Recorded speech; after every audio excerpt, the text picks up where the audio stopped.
Bom dia. Antes de mais nada, assim, eu queria agradecer demais a presença de vocês num sábado gelado agora. O outono chegou e eu entendo que não é sempre que a gente está com possibilidade de sair de manhã num sábado gelado ou não, então eu queria agradecer demais a presença. E eu queria também agradecer demais o convite da escola e agradecer a Ju, porque foi por intermédio dela que a gente veio para cá. Meu nome é Maria Carolina, eu sou pesquisadora, professora de literatura, escritora, e tenho um perfil literário, e não só, um perfil que fala de várias questões, que é o Encruzilhinhas, no Instagram, e eu sempre faço propaganda dele, porque se não fosse por ele eu não estava aqui. É graças ao Encruzilhinhas que essas coisas maravilhosas acontecem na minha vida. E a gente está aqui hoje, né, para conversar um pouco com vocês sobre questões de letramento racial. E no final das contas a gente vai acabar vendo que não é só letramento racial, né? Como a Ana estava falando, inevitavelmente a gente vai falar sobre questões interseccionais, do que é existir nesse mundo a partir de corpos diferentes e a partir de possibilidades de significar o mundo de formas diferentes.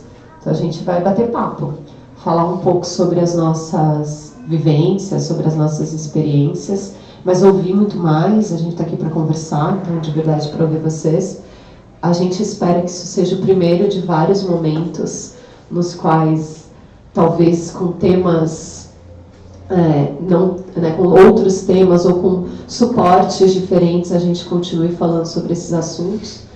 E aí eu vou passar a palavra para a Kátia, para ela se apresentar e falar um pouco sobre essa vivência e essa descoberta, né, que a gente estava falando de ser uma pessoa diversa. Né?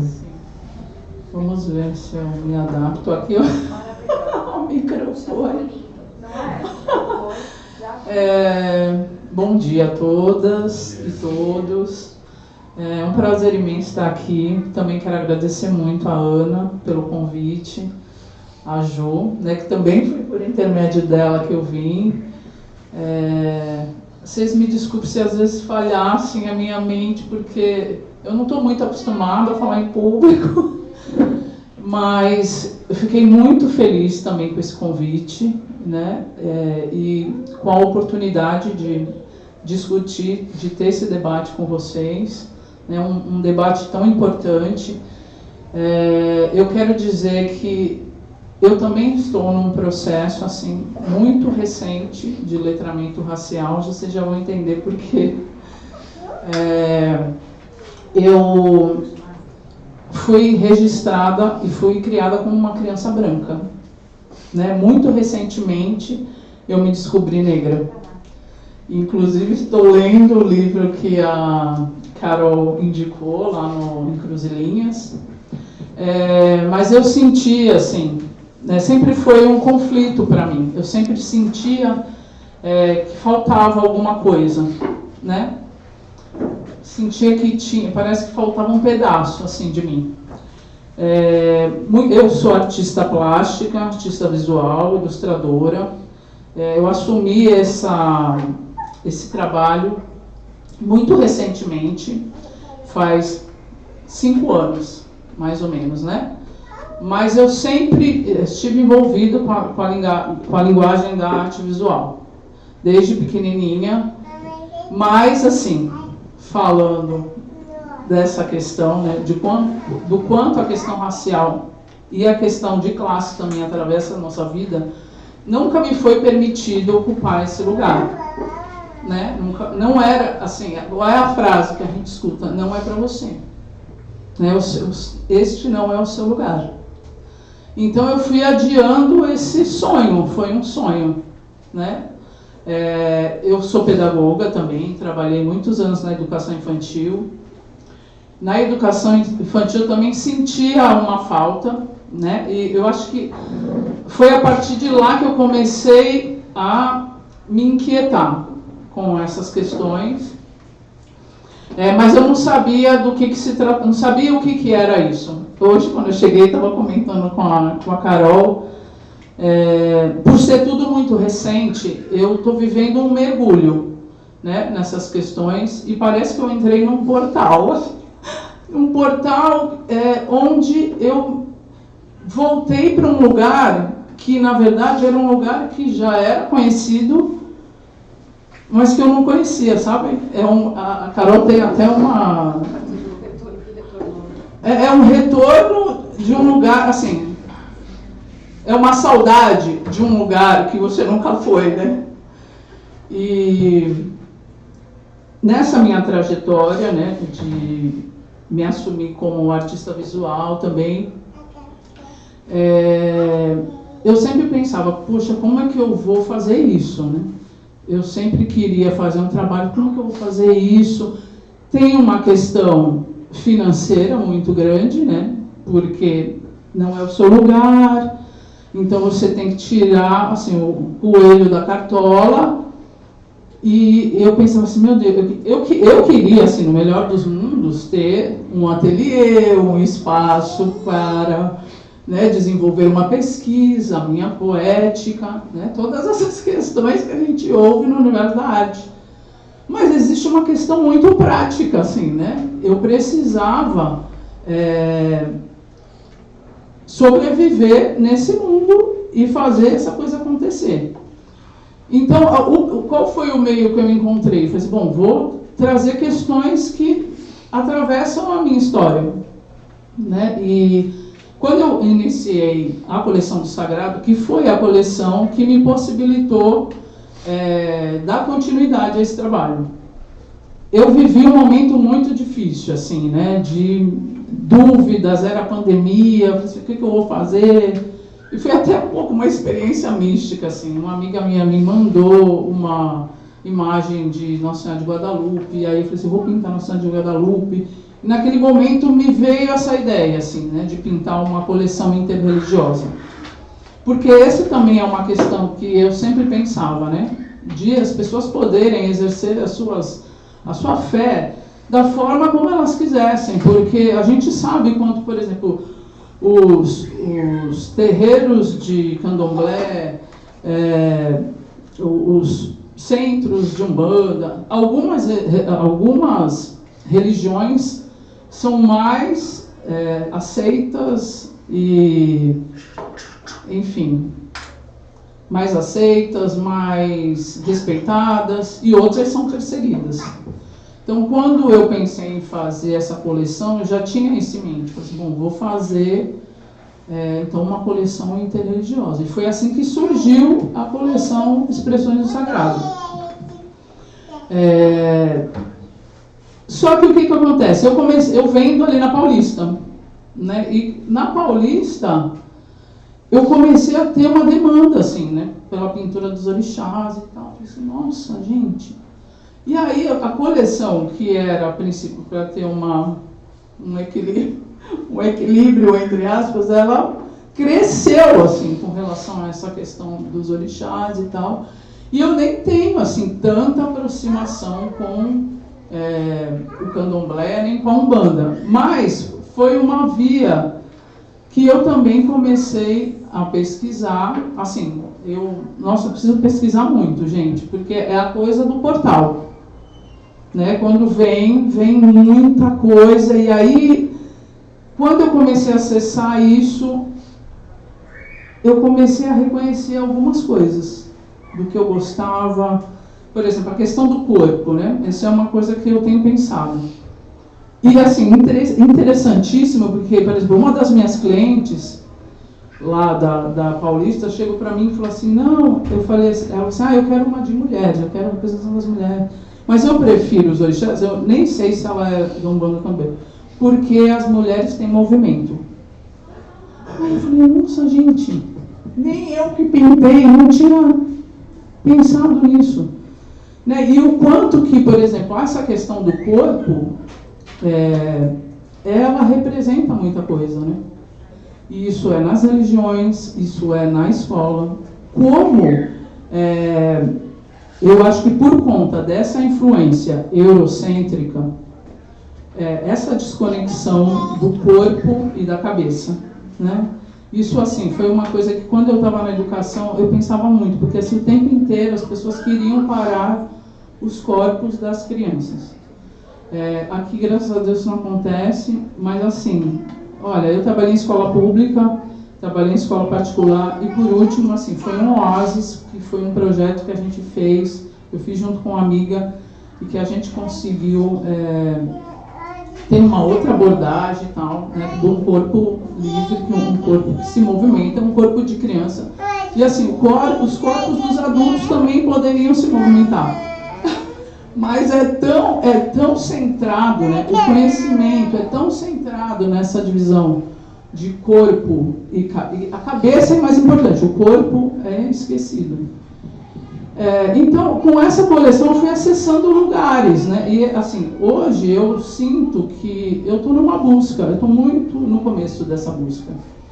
Mas já reconheço, quando falo do portal, que a vida inteira eu passei por uma sensação de que faltava alguma coisa em mim, né? E até a questão da estética, né? Por exemplo, na questão da arte, a questão da estética. Eu gosto de pintar com cores vivas.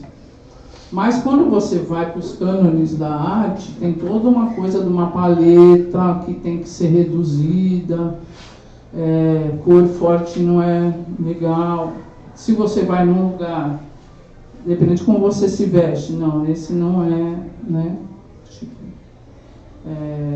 A estética negra, ela não tem, assim, ela é colocada como uma coisa que não é legal, não está dentro desses cânones, né? Assim, tudo isso eu acessei a partir desse trabalho, né, que eu comecei a fazer esse reconhecimento.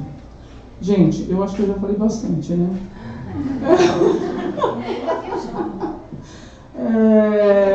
Falou e nem gaguejou. Você viu? Eu só queria puxar, então, acho que reforçar assim, a nossa ideia daqui hoje, né? Acho que é importante. Como eu disse, a gente realmente espera que seja a primeira de várias possibilidades de conversa. O título, se é que pode dizer isso, né, da nossa conversa é ilustrando, né, as questões interraciais, o antirracismo e tal. Eu acho que talvez trabalhar com isso, com possibilidades de lidar com outras formas de enxergar o mundo a partir do que a gente tem. No caso da Kátia, a partir da ilustração, no meu caso, a partir da literatura, né? Mas também, o que eu posso fazer tendo um filho, tendo contato com outras crianças que estão cada vez mais, por um lado, ainda bem, num mundo repleto de diversidade, que tem corpos que são muito diferentes, né? E como que a gente respeita isso? Então, acho que falar começou para mim por conta, né? Eu fui fazer um trabalho, quando eu vi, eu já estava imersa nessas questões, e eu comecei a olhar para minha pele e falei, mas eu também tenho alguma coisa? Eu acho que é importante, assim, a gente se toca de várias formas, né? Quando a gente foi conversar sobre isso, né, a gente se conheceu, eu falei para a Kátia que no meu caso, eu não passei por essa epifania, a gente brinca, né, esse chá revelação da negritude. Eu não passei, porque quando eu nasci, já me foi revelado, assim, que eu era diferente, né? A minha mãe tá aqui, né, uma mulher preta, e a minha mãe e meu pai sempre me letraram por várias razões, né? Meu pai era um cara branco, italiano, mais velho. Então, viver com a diversidade foi a minha existência desde sempre. E eles foram me letrando, e ela me letra ainda, de várias formas. Então, isso é interessante, porque, no meu caso, a diferença é que eu achava que era a minha vida, entendeu? É a vida, é assim, essas coisas acontecem comigo, com as minhas amigas. E aí o meu chá revelação não foi da raça, mas foi de que isso é estrutural. Agora eu falo bonito assim porque eu estudo essas questões, né? Eu não falava bonito assim.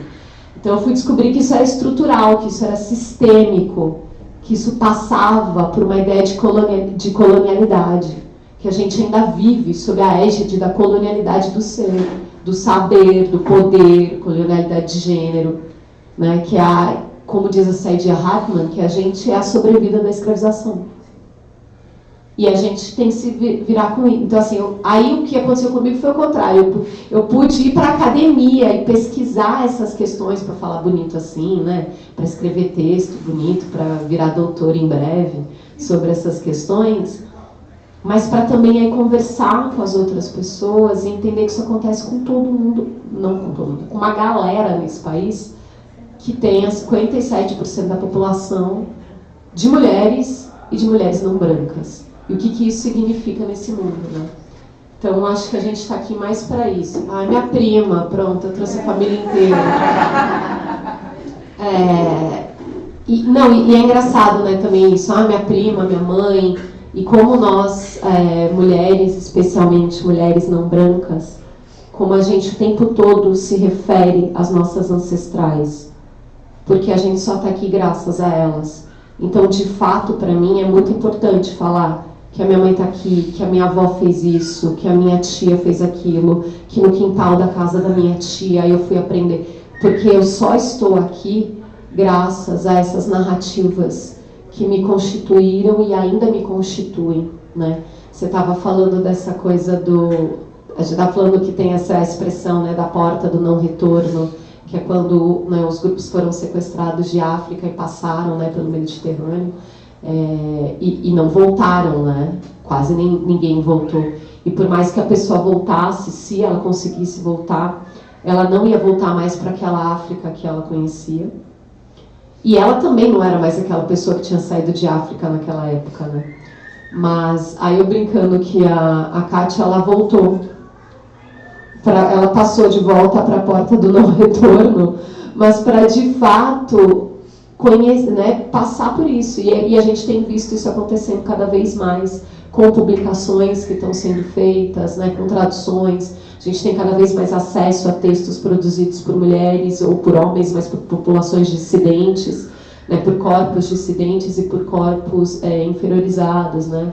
Então, acho que vale muito a pena a gente estar aqui hoje. Parece que, né, o que vocês estão fazendo aqui, o que a gente está fazendo aqui, mas acho que isso é ir plantando essa possibilidade de enxergar o mundo por várias lentes e de ajudar as crianças a perceber que essas diferenças são diferenças que só deveriam agregar e não separar, né? Aí a Kátia trouxe as ilustrações, né? E eu trouxe livros, porque, né? Para livros infantis, na verdade. Aí eu vou passar, mas que eu estava falando, né? Mas aí devolve, porque eu tenho muito ciúme dos meus livros. E muito. É feio. E aí eu acho que a gente podia dar uma olhada nessas impossibilidades de trabalhar com essas crianças, adotar, conversar. A gente já se colocou, né, várias vezes à disposição para vir aqui novamente, para conversar com quem quiser conversar separado, enfim. E aí eu ouvi vocês, né, Kátia? Ouvi eles, assim, sobre o que eu estou fazendo aqui, será que eu gostei dessa conversa, aqui que eu tenho uma pergunta, uma crítica.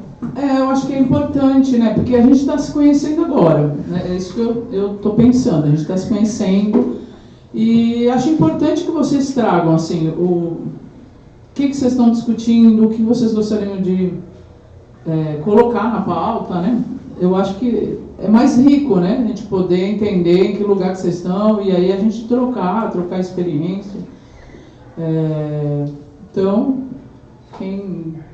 se alguém quiser... Vai distribuir. Eu vou. Não, distribuir não. Eu vou emprestar, rapidinho, circular. Distribuir é uma palavra muito forte.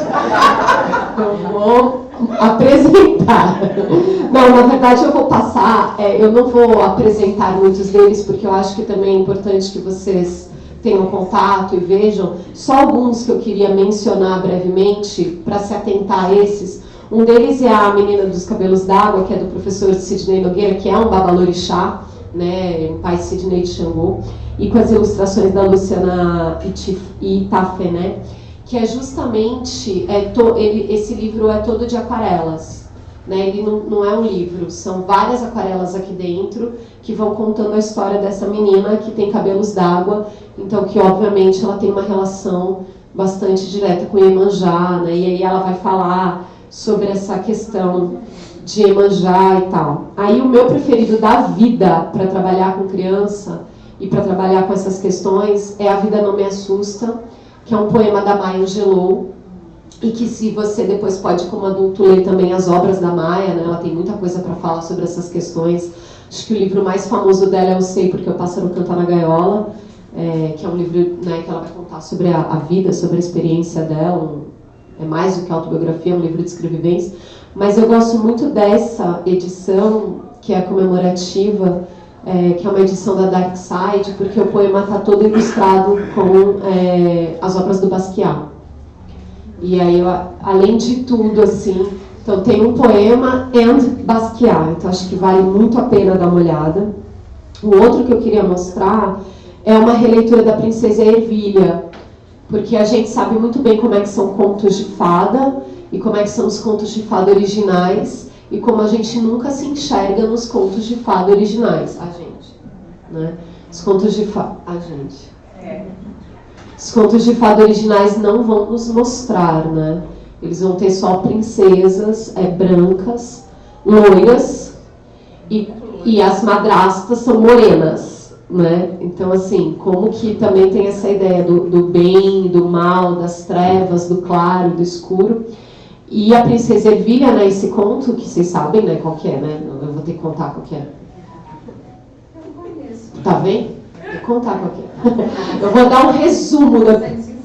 Eu vou lá, não, mas eu queria contar. É que eu queria contar.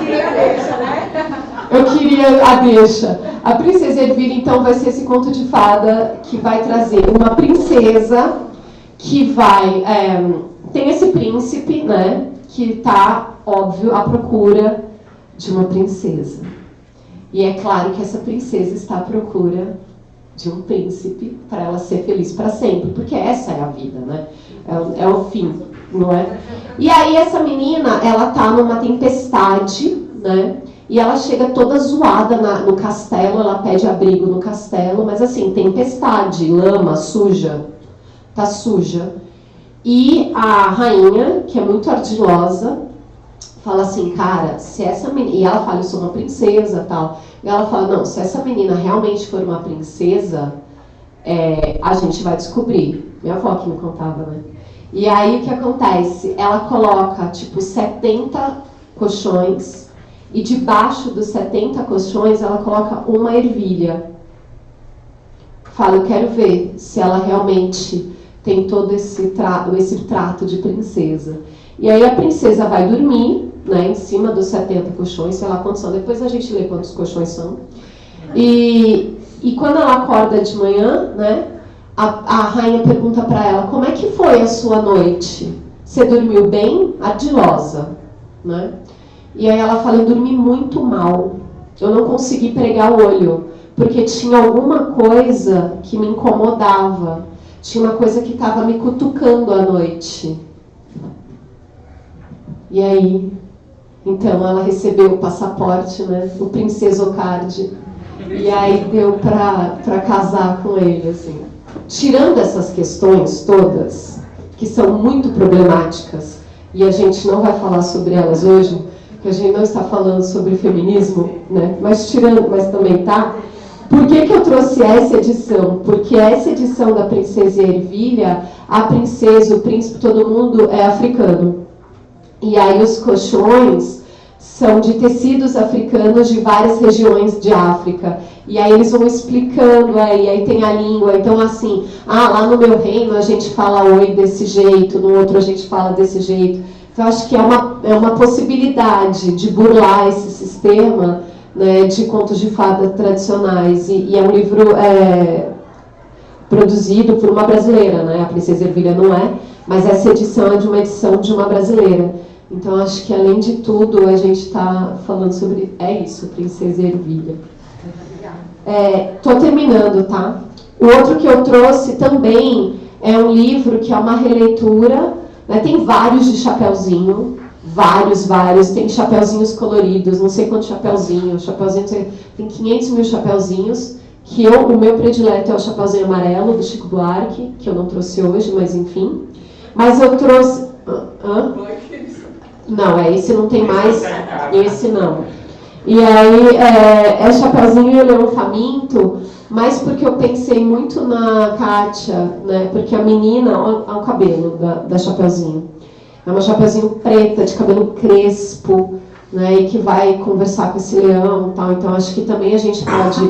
E aí não é essa história, né? De que não tem mais solução, né? Chapeuzinho original, a gente sabe, né? Ela sai do caminho e ela é comida, né? Só a versão dos irmãos Andersen que ela ainda consegue ser retirada da barriga do lobo.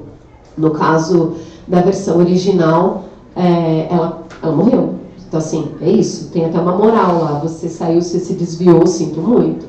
E esses livros não vão falar disso, né? Não vão ter esse caráter punitivo para as mulheres. Chapeuzinho Amarelo, principalmente, né? Ele vai, de fato, falar do que é crescer, como que a gente enfrenta nossos medos, como é que o lobo se transforma em um bolo. E eu não vou comer esse bolo porque eu gosto mais de bolo de chocolate do que de bolo de lobo. Né? Então, essas questões que acho que são bastante interessantes para tratar com as crianças. E aí, por último, mas vou passar os outros, né? Sem distribuir. Eu vou trazer Yacuba, que é uma lenda também africana, que é do Thierry Dedier, e também eu trouxe para as pessoas conhecerem o livro, mas eu trouxe também muito pensando em você, assim, porque as ilustrações são, como chama isso? Você que sabe mais, não é tipo carvão?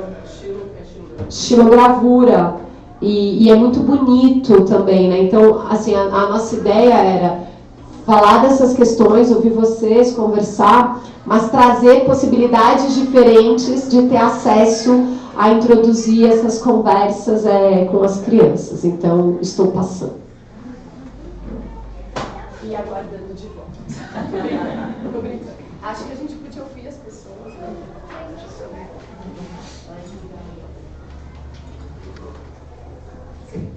Alguém quer fazer uma pergunta? Alguém quer começar e fazer uma colocação, uma pergunta? Alguém? Todo mundo tímido? Só quero falar mais uma coisa. Vai falando que o pessoal vai esquecer. Assim, estou impressionada com... Assim, eu vejo isso com tanta alegria, assim, porque eu trabalhei na educação, né? Mais de 10 anos. E assim, faz, eu acho que uns 5, 6 anos da minha última experiência. E assim, o quanto que cresceu as produções, né? Sobre representatividade negra nos livros infantis, mesmo mesmo a produção teórica, mesmo as reedições, assim, que a gente sabe que tem muitos livros que já são, por exemplo, do movimento negro, a Lélia Gonzalez, agora que está começando, assim, ter reedições e tá outras editoras pegando. Então, assim, isso é muito bom, né? Que esteja circulando, assim. E as imagens, né? Essa questão, porque a gente vive num mundo de imagem. Então, mesmo que não tenha algum texto, a imagem, ela fala muito. As crianças consomem muita imagem. Na internet, né, principalmente, né, mesmo as crianças que ainda têm oportunidade de estar em outros lugares, porque, por exemplo, eu tenho uma sobrinha que passa horas na internet. Horas. Né? Então, a gente precisa estar em todos os lugares. E eu sinto que isso se ampliou, né? Então, que a gente possa estar em todos os lugares cada vez mais. Né? Eu acho que os livros é uma possibilidade, as ilustrações, né? O cinema. Gente, eu comecei a assistir uma série na TV Cultura, que se chama Negros em Foco. E eles abordam, é muito interessante, né, para quem está tomando pé da situação, vamos dizer assim. Eu assisti um sobre arquitetura, que foi incrível, assim, né, porque tudo é atravessado por isso. Então, assim, como que as casas se organizam, né, tinha lá um arquiteto que agora ele tem uma projeção e ele participou da Casa Cor. E é um arquiteto que foi incrível, assim, porque ele disse que chegou lá, e assim, também é um espaço de militância, né? Chegou lá, gente, não estamos nos enxergando aqui. Né? E foi possível fazer uma mudança lá, para que essa estética esteja presente também. Então são coisas que a gente nem imagina, né? E a gente está falando especificamente da questão de raça, mas é óbvio que a gente está atravessando outras questões e pensar, por exemplo, povos originários, né? O que acontece quando a construção das casas, né, leva em consideração a lua, onde está a lua, leva em consideração a passagem do rio. Então, é só botar em outro lugar, né? É só fazer um outro lugar. Não, não é, porque este rio não vai para aquele outro lugar, essa configuração das estrelas não vai estar em outro lugar, e como isso é importante para a existência dessas populações. Então, o que eu acho que a gente está falando aqui é o que é que faz com que as pessoas existam e possam continuar existindo de forma legítima, de forma digna. É sobre isso que a gente está falando. A gente trouxe, esse é muito lindo, né, Migrantes, porque vai falar justamente dessa questão também do deslocamento, né, de por que a gente precisa sair dos lugares que a gente gostaria de... Não é porque eu vou fazer um doutorado de sanduíche, né? Eu vou viajar porque a minha terra está devastada por causa de um evento climático, ou por causa de guerra, né? Então, muito bonito também pensar essa coisa de como aí a minha vida vai tendo que mudar totalmente por conta do meu deslocamento. Mas eu ia falar que a gente trouxe vários livros e pensar a questão da ilustração, e eu sempre me lembro agora do exemplo da Pequena Sereia, né, no cinema, que é uma menina preta de dread, né, agora, e as pessoas revoltadíssimas, né, e falando, mas a Ariel é branca. A Ariel não é assim. Gente, a Ariel não existe. Eu acredito muito nesses seres outros. Inclusive, as primeiras sereias eram sereias pretas, né? As primeiras sereias da história não eram brancas, diga-se de passagem. Mas eu acredito muito em bruxas, né, em entidades, eu acredito em tudo isso. Mas a Ariel... ela não é ela é um exemplo de uma sereia que poderia existir, né? E é muito interessante isso, né? De assim, não, mas ela é branca. Eu tenho praticamente assim uma selfie com a Ariel, né? E eu sei que ela é branca. Ontem a gente estava na Gato, né? Eu sou curadora de eventos da Gato Sem Rabo, essa livraria que só tem livros produzidos por mulheres cis, trans, travestis, né? Não binárias, mas só mulheres, né? Corpos que se definem no feminino, vamos dizer assim. E a gente estava discutindo literatura insólita, produzida por mulheres, e aí falando de gótico feminino, de bruxaria, né? E essas questões, e a Pilar Buch tem também um perfil muito interessante sobre literatura, que é o Vértebra Latina, estava falando da galera discutindo Odisseia, e falando que não foi assim, né? Que não pode ter acontecido assim, que não foi assim que Odisseu, porque aquela pessoa, ela deve ter tirado, ela viu o story do Odisseu quando ele chegou na ilha da Calipso. Ela viu, porque... Então, assim, gente, como é que a gente... Eu tenho muito essa ideia, né? Eu brinco, quem me conhece sabe que eu tenho um altar para os meus livros. Eu falei que eu tenho ciúme, mas é além de ciúme, né? Eu tenho verdadeira adoração. Eu realmente acho que só a literatura me salvou e me salva e pode salvar muitas pessoas. Eu realmente acho que aquelas pessoas existem em alguma espiral de tempo e espaço. Eu acho que aquelas pessoas existem. Eu converso com elas como se elas existissem. Mas a gente tem noção que, né, essas coisas foram traduzidas, essas coisas foram passadas, e essas coisas não foram traduzidas e passadas como uma Ariel branca, como um Odisseu, não sei de que jeito, né, e sempre os homens, né, heróis fazendo coisas de forma gratuita. Então acho que é por isso que a gente está aqui também, para pensar criticamente sobre esses textos e apresentar textos outros para as crianças e para a gente mesmo, né? Agora eu falei demais, agora eu quero ver as pessoas. Olha, o microfone está aqui.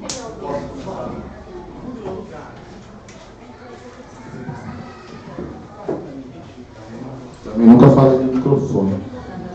curioso ouvindo a Ariel, mas a gente também tem a representação de Iemanjá, né? Que é loira e branca na maioria das representações, né? E esse ano a gente foi em janeiro, uma experiência, acho, marcante na nossa vida, né? A gente levou a Manu e a gente para conhecer o Quilombo dos Palmares. Então, foi uma coisa muito profunda. E com uma guia negra, mulher, Dandara, quilombola, e ela é a única mulher que é guia credenciada ao Parque Nacional do Quilombo. E é uma professora de geografia, e foi um dia dos mais marcantes nas nossas vidas, né? De estar com a Manu lá. Mas como que isso também, né? Como a história, como que as escolas também vão trabalhar, vocês que são vêm da educação, né? Estão na literatura, como as escolas também vão trabalhar essa nova visão, né? De não trabalhar o descobrimento do Brasil, e como que as crianças vão entender a própria figura das mulheres, né? Da Dandara, companheira do Zumbi, que é totalmente apagada, né? na história.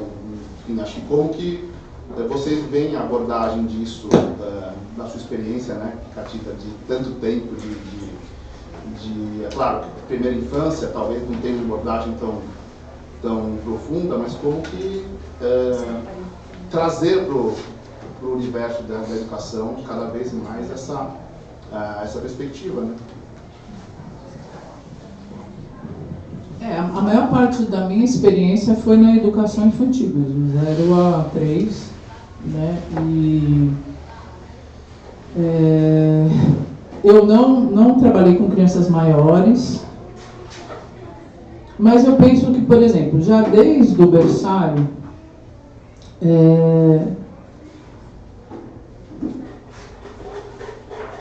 a presença dessas imagens, né? Presença dessas imagens.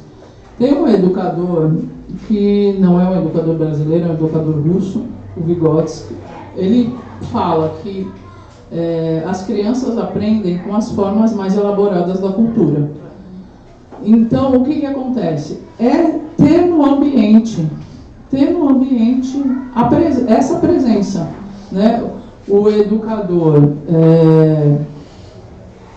enfim, é isso. Eu acho que essa questão do educador, não estou dizendo que é centrado na figura do professor, mas pensar em política pública que dê uma formação pensando, né, nesses conhecimentos, nessa perspectiva, porque o currículo ele é muito centrado numa visão eurocêntrica. Então, na verdade, passa por essa mudança, né? E que passa por uma política pública, porque não tem como o cara pegar só, né? Porque senão vira uma coisa de herói, o herói. E, gente, a gente está querendo quebrar com isso, né? Porque a escola é um coletivo. E aí, se a gente pegar, por exemplo, dentro até da própria tradição africana, isso é um conhecimento. A tradição indígena, né, que é o coletivo. A gente tem que sair dessa visão individualista, que é o que a gente vive. É uma questão estrutural, né? Se a gente trazer a possibilidade de solução para o indivíduo, para um professor dentro de sala de aula, isso não vai resolver, né? Então, a gente, de fato, como você disse, política pública, trazer isso, a solução também para o coletivo, né? Por mais que a gente tenha, por exemplo, a lei lá, que eu nunca sei o número, né? 10.639, que vai falar de que você tem que apresentar a história de África e trazer, né?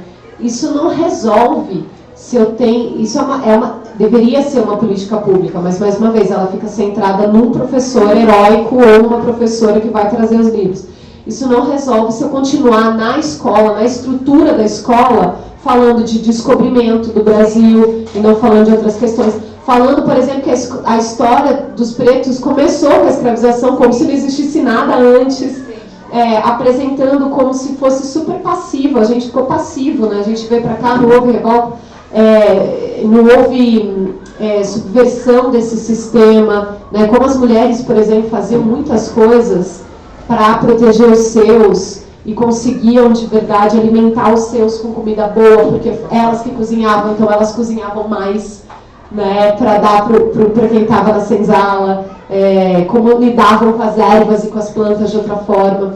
Isso parece que não é nada, mas isso é tudo, assim. Então, como é que a gente vai Aí nessa escola só tem uma criança não branca. Na escola só tem uma, que era o que aconteceu, por exemplo, meu filho ele estudou numa escola de educação infantil que ele era a única criança não branca da escola. A escola tinha muita boa intenção, mas ninguém falava sobre isso.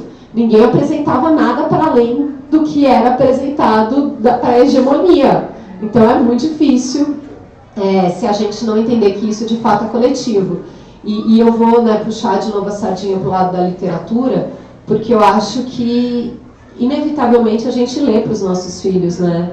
Ou quer que eles leiam. Então a gente vai mostrando livros, vai deixando, né? E não precisa esperar eles saberem ler para ler, não é isso? Da barriga já dá para ler. Então o que eu posso fazer? Eu quero falar de conto de fada, então eu pego um conto de fada desse, não necessariamente trago só as histórias dos irmãos Andersen e do Perrault, né, que são histórias eurocentradas e que têm toda uma moral muito diferente da nossa, né? Eu lembrei também de uma outra experiência que eu tive falando nisso, porque assim, a gente pode usar música, os jogos corporais com as crianças, né? Porque eu fiz um curso no Brincante, aqui do Antônio Nóbrega, e assim, é de uma riqueza. Ali também foi outro portal, com relação à cultura brasileira, né, que tem toda essa miscigenação e tudo. E assim, gente, é incrível, porque, por exemplo, com relação à questão da poesia, são tantas variações. Eu não entendo dessa questão de métrica, nada, mas assim, eu lembro que na aula com o Antônio Nóbrega, ele falou de não sei quantos tipos. A questão dos jogos, essa questão do corpo, da brincadeira, tudo isso é uma coisa que a gente pode fazer com as crianças menores, né? A questão da literatura. Agora, gente, assim, tenho que falar que eu estou passando mal com essa livraria, a quantidade de coisa não tinha. É uma coisa incrível. A gente ainda encontra. Que imagina isso ganhando volume, né? E assim, chegando em todos os lugares, porque as pessoas precisam ver que isso existe, né? E assim, tem espaço para isso entrar. E tem sabe esses livros que a gente compra, né, para as crianças beber? Tipo de banho? Não é de banho, mas assim, era um enredo, né, de uma criança negra. Gente, é a coisa mais linda. Gente, a Kátia, ela tá tipo aquelas coisas de ficção científica que vai atravessando os portais. Eu sou essa pessoa. Aí vai ficando assim. Que bom, eu estou emocionada. É muito bonito de ver, né? É fantástico, assim, realmente está sendo maravilhoso. Eu já falei demais. Eu tô achando uma... Gente, eu passei por um portal. Olha, eu não consigo esconder minha... Assim, não dá para eu preciso compartilhar essa emoção, porque está sendo incrível. Incrível. Porque parece que realmente eu voltei, assim, eu encontrei o meu lugar. Porque nesse processo, eu tinha um incômodo, eu não entendia. E aí a gente passa não só por uma questão fenotípica, de se tornar branco para ser aceito, né, tipo a coisa de alisar o cabelo, porque a gente sabe que os espaços de poder são só, né, e de mudança de realidade, porque eu morei num conjunto habitacional e era muito difícil. E quando você vai, por exemplo, para a academia, mesma coisa, né? Porque os saberes são saberes europeus e assim, e tem lá os cânones, e é aquele lá que tu tem que estudar, e o mundo é sempre lido por esse conhecimento, por essa chave de conhecimento. E aí você faz todo o movimento. Eu cheguei até a entrar com um projeto de mestrado na USP, para falar de... E aí também, nossa, falando muito, mas assim... Porque a gente, até no último projeto, a gente trabalhou numa perspectiva de um trabalho inspirado nas escolas italianas. É muito legal, mas isso também era incômodo. Porque eu pensava, gente, a gente tem uma riqueza no Brasil. Por que eu tenho que ir lá? Né? Pedagogia indígena. Assim, tem muita coisa. Então, tudo isso a gente pode, assim, eu sinto como uma espiral. A gente pode ir criando a partir do que a gente já tem. A gente não precisa. Mas é isso, né? É tudo tão eurocentrado que parece que o objetivo é chegar lá. Sim. Bom, e aí eu cheguei lá e não cheguei, porque assim, eu não senti pertencimento. E aí voltei para trás, né? E fui atrás da minha história. E é isso, gente. Por favor, falem. Não, eu posso falar para ficar gravado. É que eu acho que é o lance da gravação, não é? É melhor que seja no micro? Melhor, mas... Não pode, fica tranquila. Enfim, eu estou muito feliz de ter a Kátia aqui, a Carol aqui. A Kátia foi a primeira professora da minha filha numa creche parental, nesse último projeto que ela montou, e depois a gente veio acompanhando toda a produção, né, artística dela. E a Carol eu acabei conhecendo em um grupo de leitura que eu participo, de mulheres. E acho que foram assim várias buscas, e um pouco no que o Pedro, né, falou, que a gente fez uma viagem, um pouco no que a Kátia está falando, assim, que para ela abriu-se um portal, e para mim também tem se aberto um portal de uma desconstrução de uma mulher branca que olha para a história e fala, puta, né, aqui eu vejo preconceito, aqui eu vejo uma história que não tem nada a ver com aquilo que eu sinto também, diversos incômodos meus. Aqui eu não sei se eu consigo agora abrir, mas está olhado, e vamos, né, desconstruindo aos poucos, assim. E acho que a Carol, de alguma maneira, me abriu um portal maravilhoso, porque nesse grupo de leitura, no primeiro semestre, a ideia é ler mulheres. A gente leu algumas mulheres, e agora a gente está lendo a Scholastique Mukasonga, que é uma sobrevivente do genocídio de Ruanda. Então a gente está lendo 4 obras, né, dela, a gente está indo para o terceiro, e que para mim foi assim, tipo tapa na cara, entendeu? Tipo, porque é uma história que, né, eu era adolescente, eu lembro de ver, né, reportagens, a briga dos Tutsis e dos Hutus, mas eu não tinha ideia do que significou isso para aquela população. E uma mulher que conseguiu sobreviver por conta da educação. Então, assim, a educação, né, e aí a gente está dentro de uma escola, a educação pode, que foi para você, né, a literatura, para você também, né, de alguma maneira, eu acho que para nós também, né, e como que a gente consegue ter esse olhar, eu acho, de nós brancos, né, aqui numa maioria, desconstruir. E daí, enfim, voltando um pouco para a viagem que a gente fez, que eu acho que é um pouco isso, olhar para o Brasil. Então a gente foi para o Quilombo, depois a gente foi conhecer o J. Borges, né, que é maravilhoso. A gente teve uma conversa de 2 horas com ele. A gente entrou no ateliê dele, assim, a gente foi na lojinha para comprar e ele estava ali com a cadeirinha dele. A gente passou 2 horas, assim, escutando histórias daquele senhor que, assim, conheceu o mundo. E ele tem uma casinha ali, tipo, indo para Caruaru, onde é o ateliê dele, super simples. E ele conheceu o mundo com a obra dele, né? Eu acho que ele nem tem dimensão do valor que a obra dele tem, assim, é muito louco. E depois a gente foi para Caruaru conhecer todos os ateliês dos artesãos de barro, enfim, Mestre Vitalino, né? E para Manu, para a gente, foi uma coisa tão bonita, assim, de olhar para um Brasil que é isso, não é só praia, não é só samba, não é, né, assim, tem uma cultura, também, mas assim, não é só isso, né, não é só...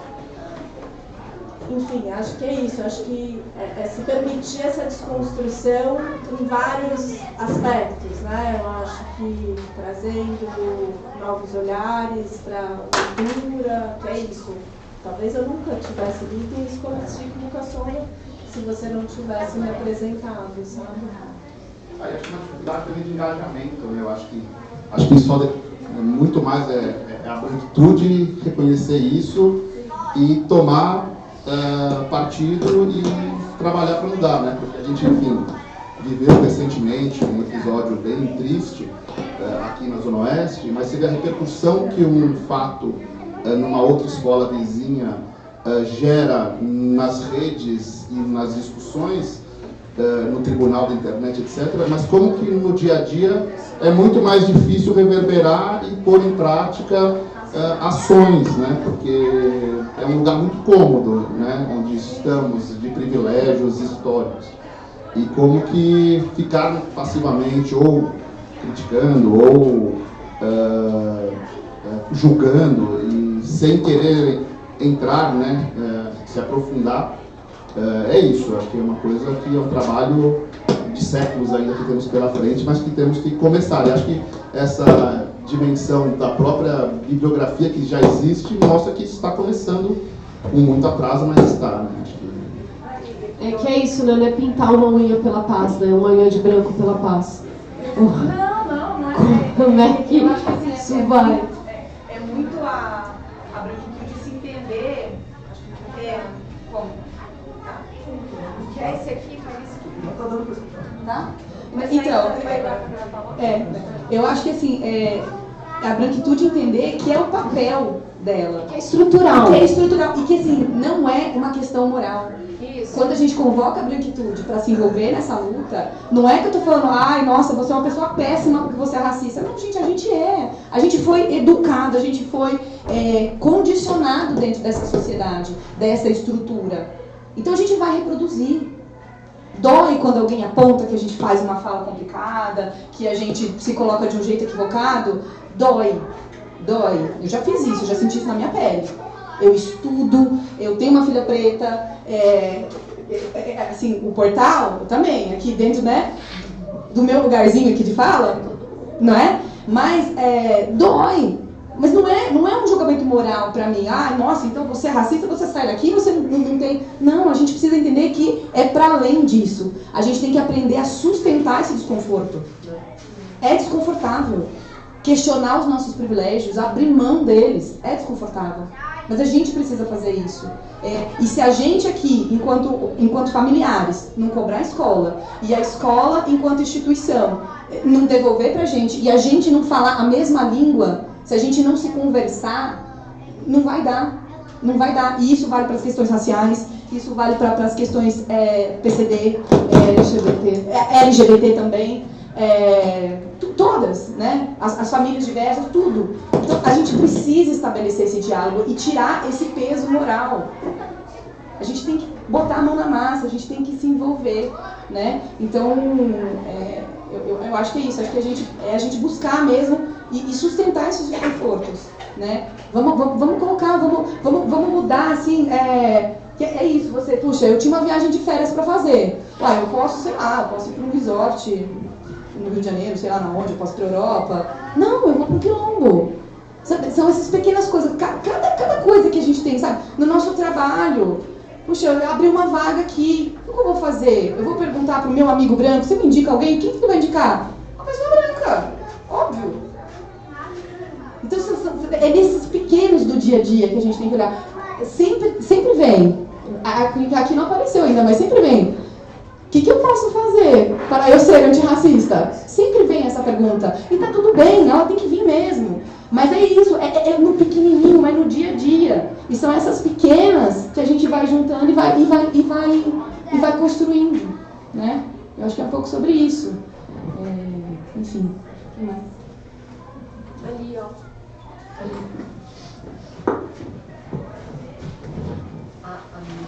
Convidada pode falar?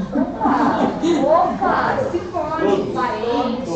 Bom, gente, eu queria dizer que é um prazer estar aqui. Eu tenho um histórico também fui professora há 17 anos e agora na segunda adolescência eu me formei como psicóloga, comecei outra profissão.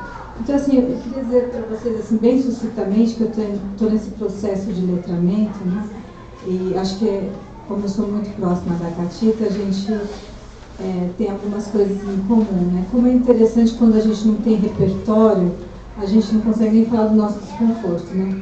Então, esse letramento eu acho que é fundamental. E eu queria colocar para vocês algumas coisas, né? Que meus filhos já são adultos, e eu não tive essa oportunidade de compartilhar com eles toda essa produção que a gente tem hoje, né? Mas, assim, eu queria dizer para vocês duas que a gente está fazendo um trabalho, né, vocês principalmente, um trabalho importantíssimo de sensibilização da sociedade. Né, porque eu tive ontem a oportunidade de ir com a Kátia assistir, ver a exposição Defeitos de Cor, e esse nome fala muito sobre isso. Né? Quando você se justifica dizendo que você quer alcançar um cargo que é só para brancos, dizendo que é por causa de um defeito de cor, a gente percebe que a gente foi dessensibilizado para conviver com pares que têm outras cores. Então, assim, é tão violento, né, quando a gente pensa isso em relação à nossa sociedade. E, assim, eu acho que a gente está passando um momento muito bonito de transição. Mas eu queria agradecer, pensando na questão do Pacto da Branquitude, a generosidade de vocês, pessoas pretas, de nos ajudarem a aprender o que a gente desaprendeu, né, e inviabilizou toda essa população. Né? Então, eu acho que é muito generoso, né, porque a Cida bem fala, né, o racismo, né, é um problema dos brancos. Vocês não têm absolutamente nada a ver com isso. Então, eu acho muito generoso vocês estarem nos ajudando, nos sensibilizando e compartilhando uma história que a gente fez questão de apagar. Né? Então, era isso que eu queria falar. Eu acho que é vergonhoso ser branco no país racista, sabe? Acho que não precisa, só... perdão. Só por isso. Eu acho vergonhoso ser branco num país racista, onde toda a nossa história pertence ao povo negro. Eu acho que a música é uma coisa, não sei se vocês falaram antes, eu vou me emocionar. Eu tenho uma vivência na música africana muito grande, na música jamaicana muito grande. Então, bate num lugar tão sensível essa fala, dessa delicadeza do olhar, né, dessa apagão de uma riqueza tão importante. E só a educação salva. Né? Eu acho que esse momento aqui, rico, poderoso e suficiente nesse momento da gente trazer esse repertório através do berço, né? De você ter um livro dentro da sua casa, de você levar seu filho para uma viagem. Eu sou fisioterapeuta, trabalho com idosos, na sua maioria brancos. É muito difícil ver o racismo inserido de uma forma tão cultural para eles, né, e penosa, porque é isso também, fala de alguém, né, idosos brancos não tiveram isso aqui que a gente está tendo hoje. É uma culpa da sociedade de uma maneira geral, e esses idosos brancos educaram 3 gerações. Então é muito difícil, a luta é muito grande, mas a gente não desiste. E resiste a cada dia para trazer isso aqui. E isso aqui não é um começo, é o que sempre vai existir. Tomara. Mas eu acho que é isso, a gente se propôs a vir aqui falar também, e a Ana, né, falou, a gente vai falar com os pais, né, mas pensando nas crianças, óbvio, a gente está numa escola, né. A gente não vai falar com as nossas crianças de estrutura, de aparato ideológico, a gente não está falando disso. Não dá para ser do meio para frente. Mas a gente trazendo isso, a gente está falando de estrutura, está falando de racismo estrutural, está falando de racismo ambiental. Liga a televisão, vai ver o que está acontecendo no Rio Grande do Sul. Isso também vai dizer respeito não só a problema, não é a chuva que está fazendo essas coisas acontecerem aqui em São Paulo, né? Não precisa ir tão longe, só dá uma olhada na esquina, quem é que está na rua, quem é que tem casa. Então, acho que falar dessas questões por outros veículos, né, é justamente para a gente, adulto, entender que isso é estrutural e como essas coisas são vistas, né? Vocês estavam falando da coisa do carnaval, da música, né? Aí eu lembrei da Lélia Gonzalez, né? Ela tem um texto muito simples de ler, mas é muito potente, ele é rápido para ler, mas ele é muito potente.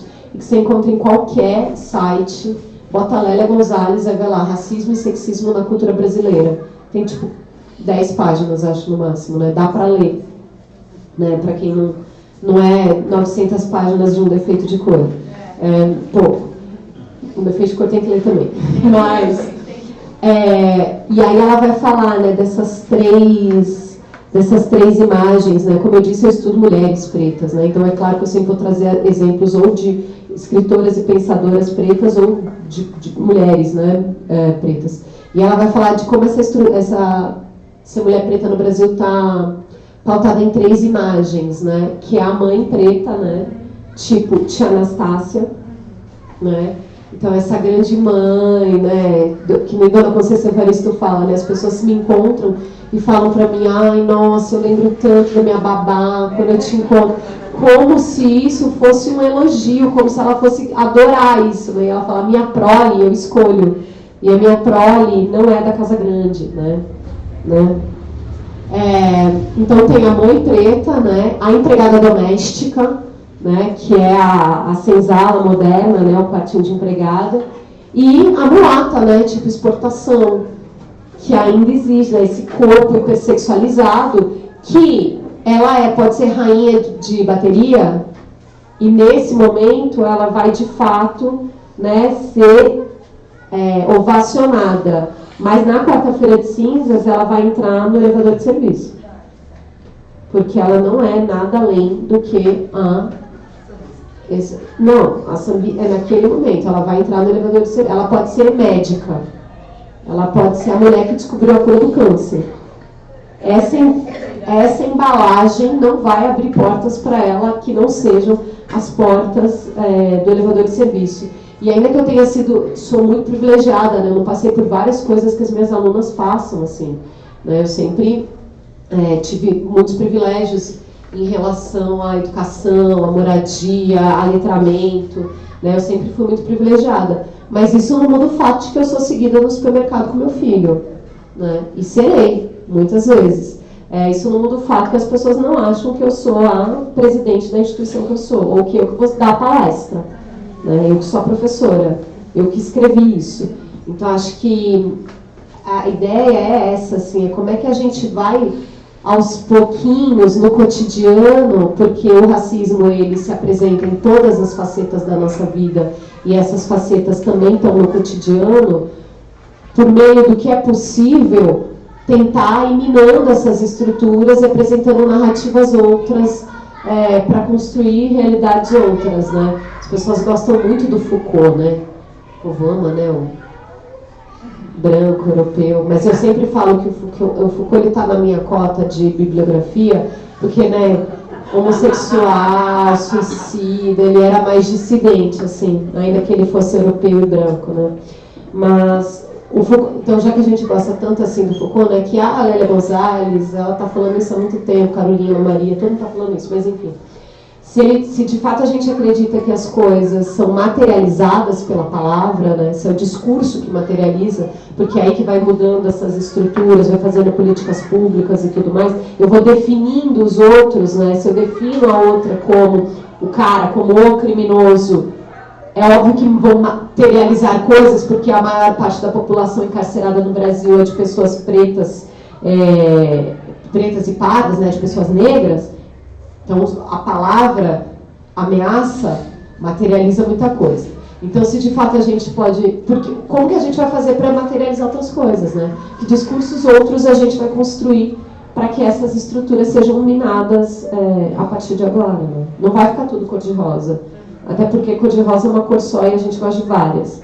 Mas como que a gente vai conseguindo no nosso quadradinho, né? Não dá. Eu estou um pouquinho preocupada com o seu isso. né?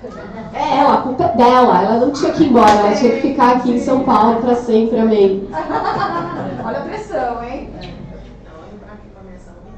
Então tá bom. Dá para ficar mais 5 minutos. Mais 5 minutos, tá bom. Alguém mais, gente? Quer fazer alguma coisa? Ali, ó lá.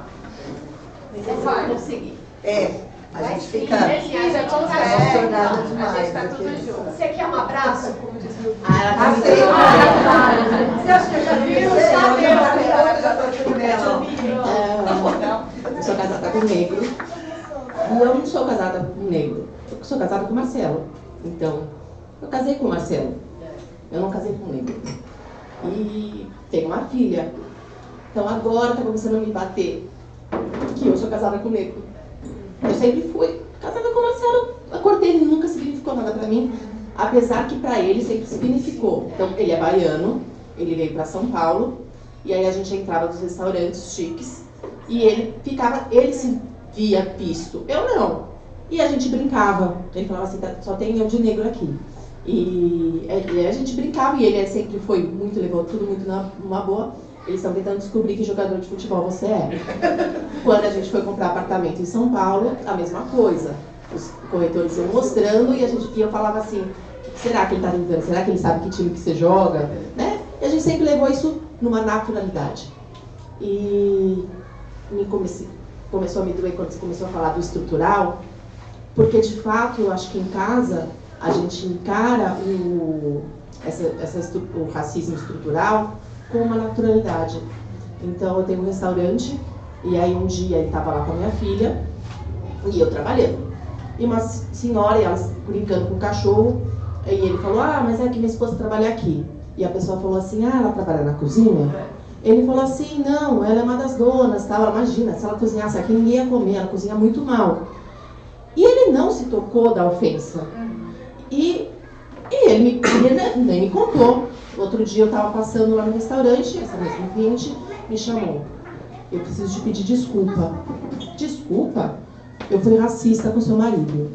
Eu falei, como? Ele não me contou nada. Aí ela me contou a história. Eu falei, imagina. Ele não percebeu, ele não encarou. E até porque ser cozinheiro é ser chefe, né? A conotação de cozinheiro pra gente vem em um outro lugar. Mas se você cozinhasse bem, ele ia gostar. Exatamente. E aí ela falou assim, não, mas eu sei que eu fui. Foi numa posição, né, quando a Ana estava falando, foi numa posição estrutural. Eu falei, porque eu encaixava uma negra só na cozinha aqui. Então eu tenho que te pedir desculpa sim, e estou envergonhada disso. E então o que está me movendo hoje, o que está me emocionando hoje, que eu acho que cabe, né, para os brancos aqui, é o quanto a gente naturaliza essa estrutural, né? É porque é comum, é normal a gente... É normal, até eu falo para ele, né, até para os negros é normal a gente classificar os negros nessa determinada posição ou não. Porque eles só se viram, né, como você está falando, você só via retratado médico branco, né? Você também não via médico negro. Mas aí por isso que eu acho que é importante, como a gente está dizendo, né, para as crianças, talvez a gente não vai ler um defeito de cor com elas, né? Mas eu estou muito no defeito de cor, porque eu estou fazendo uma leitura coletiva e eu estou tipo, uau! Então, pensar, por exemplo, por que só tinha médicos brancos, né? Porque quando a gente passou por um processo legal, né? Um processo incentivado pelo Estado de higienização e embranquecimento do país, né? Então, não é que a Princesa Isabel fez assim, né, grandes coisas ao assinar a Lei Áurea, só que ela não assinou a carteira de trabalho, né? Então é claro que era muito mais fácil.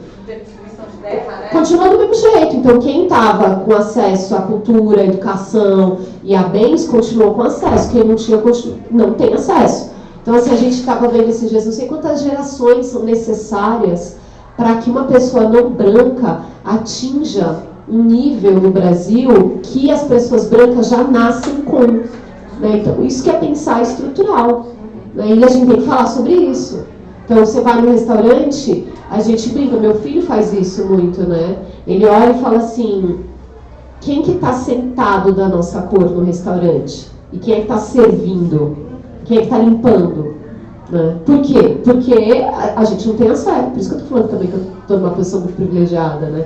Porque eu tenho muitos acessos, mas eu sei que é um caso em poucos, né? Então, acho que isso é importante a gente ter em mente o tempo todo e a gente precisa discutir sobre isso. Como é que aquilo ali fez com que a gente ainda faz com que a gente ainda esteja nessa situação, né? Eu gosto muito dessa frase da Saidia, né? De dizer que a gente é a sobrevida da escravização. É isso, a escravização não acabou, a colonização não acabou em termos práticos da vida. Ela pode ter acabado em termos históricos, né? A gente não tem mais grandes navegações invadindo países. Mas a gente tem, por exemplo, o que acontece na costa da Itália, né? Por que são os navios que afundam lá, né, em Lampedusa? E por que a gente tem uma lei do Salvini dizendo que você não pode resgatar barcos de pessoas pretas que estão sendo afogadas? Por quê? Porque elas não são pessoas. Então, acho que é isso que a gente precisa pensar, né? Isso tudo, no final das contas, vem dessa ideia, né, de quando o branco chega em África e chega nas Américas e inventa a ideia de humanização, inventa a ideia de raça, cria a partir de si próprio, né? E aí fala, bom, tudo que não é a minha imagem e semelhança não é gente. Então, se não é gente, eu posso fazer o que eu quiser, porque eu não faço isso com pessoas, eu faço isso com bichos, né? A gente estava falando da Scholastic, né? O primeiro livro dela chama Baratas, e como que foi também por conta da colonização. Tudo bem que os Tutsis e os Hutus já tinham questões antes, mas que eram resolvidas não com machadinha, não eram resolvidas num genocídio. Mas como a colonização da invasão belga, e a França também, em alguns pontos, principalmente os belgas no começo, produziram essa ideia e convenceram que um grupo é de gente e o outro grupo é de barata. E a gente tem que eliminar as baratas. Ela fala que ela se olhava no espelho e falava, eu sou uma barata, né?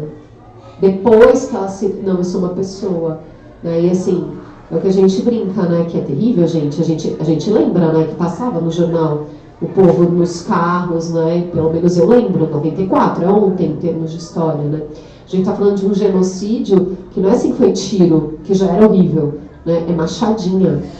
As pessoas foram cortadas. A gente não tem não tem como saber de que braço que é, não tem como enterrar os mortos. Ainda por cima, por uma cultura que é tão importante, cobrir o corpo das mulheres, das mães, enterrar os mortos a partir daqueles processos que são culturais, né? Então, assim, tudo isso acaba. Eu não estou querendo fazer uma hierarquia de sofrimento aqui, porque não me cabe isso, e isso não vai levar a gente a lugar nenhum. Mas a gente está pensando, por exemplo, claro, guerra na Síria, né? Guerra lá na Ucrânia, isso tudo é muito terrível, mas ninguém fala sobre o que tem acontecido no Sudão até hoje, né? A gente não fala sobre o que até hoje acontece em África, em outros países, mas não é gente, né? Então, acho que é isso que a gente tem que fazer. Eu acho que o nosso papel é pensar criticamente isso tudo e aí, de fato, entregar mastigado, como a gente estava falando, para as crianças, para elas poderem, né, ter outras narrativas e não ser essa formação que teve, né, que foi formado por isso. Você ia falar, né, Ju? Não, você está fazendo assim. Eu fiz um pouco o que o meu obstetra falou, né, quando a Manu nasceu. A gente sempre teve, ele é tio do Pedro, e daí a gente sempre teve altas conversas e tal. E ele fala, né, que é isso, Ju, a sua filha já vai estar anos na frente de uma criança pobre, negra, porque primeiro, você comeu bem, você fez um pré-natal, então assim, a diferença já vem daí. Isso é cruel demais, né? É cruel demais, porque é isso, são gerações talvez para a gente conseguir ter uma equiparação mínima. E assim, você trouxe esse assunto, né? Você vê como todas as esferas das nossas vidas são afetadas por essa estrutura. Você trouxe o exemplo do obstetra, né? E a gente não está nem falando do que acontece com as mulheres na violência obstetrícia, mulheres pretas. E a gente não está nem falando das mulheres pretas das colônias da França, por exemplo, e dos Estados Unidos, que foram esterilizadas à sua revelia. Então, quer dizer, todas as esferas da nossa vida são afetadas por essa invenção de uma humanização.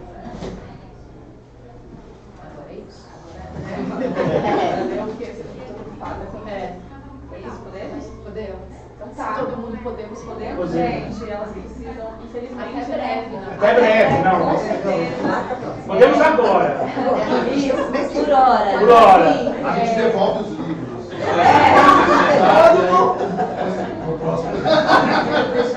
Aí eu volto.